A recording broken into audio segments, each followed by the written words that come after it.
आज मैं 38 साइज में बेल्ट वाले ब्लाउज की कटिंग करूँगी। तो ओपन साइड मेरी तरफ है और बंद दूसरी साइड है। अब हमें क्या करना है, ब्लाउज की लंबाई को नाप लेना है। तो यहाँ मैं ब्लाउज की लंबाई ले रही हूँ 16.5 है, क्योंकि 14 तैयार है, आधा हमारा बेल्ट में चला जाएगा और 2 इंच नीचे को फोल्ड के लिए चाहिए। अब हमें क्या करना है, हमें चेस्ट को नाप लेना है। चेस्ट है हमारी 38, तो उसमें +2 कर देंगे। 38 का फोर्थ पार्ट हुआ 9.5, +2 करके 11.5 पर लगाकर इस तरह से एक बॉक्स बना लेंगे। अब हम गले की नाप लेंगे। तो गला ले रही हूँ मैं 3.25 और तीरा यहाँ लूँगी 6 इंच पर, और इस तरह से 6.5 इंच पर मुड्डे की लंबाई को लेते हुए इस तरह मुड्डे का बॉक्स बना देना है।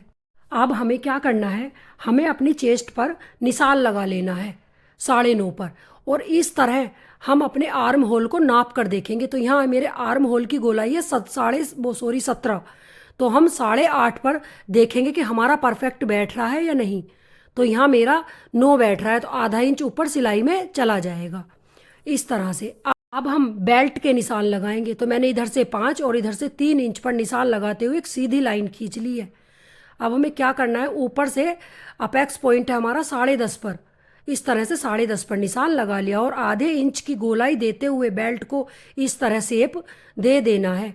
इधर से 2.25, यहाँ से 1.5 और यहाँ से 2.25 पर निशान लगाते हुए हमने अपनी चारों प्लेट्स डाल दी हैं।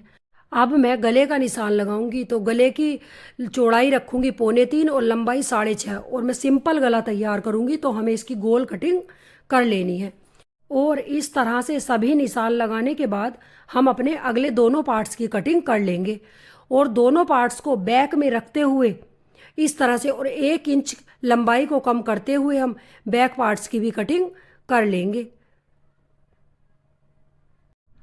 बैक पार्ट और फ्रंट पार्ट की कटिंग करने के बाद हम इसकी बेल्ट की और मुड्डे की गहराई को देंगे अगले पार्ट में।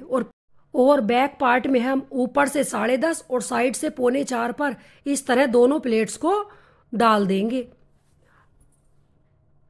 अब हम इसकी बाजू की कटिंग करेंगे। तो मैंने यह कपड़ा 4 फोल्ड कर लिया है, बंद साइड मेरी तरफ है। तो हमें क्या करना है, यहाँ से 2.5 इंच पर एक सीधी लाइन को ड्रॉ कर लेना है। यहाँ मैं 4.5 इंच बाजू तैयार रखूँगी। तो मैंने 2 इंच यहाँ से लिया है और 38 इंच साइज है, तो 9.5 पर इस तरह तिरछा निशान लगाते हुए निशान लगा लेना है और इस तरह बाजू की शेप को दे देना है। और फ्रेंड्स, 4.5 में मैंने लिए 1 इंच एक्स्ट्रा लिए 5.5 बाजू। तो इस तरह हम अपनी बाजू को कटिंग कर लेंगे। Thank you.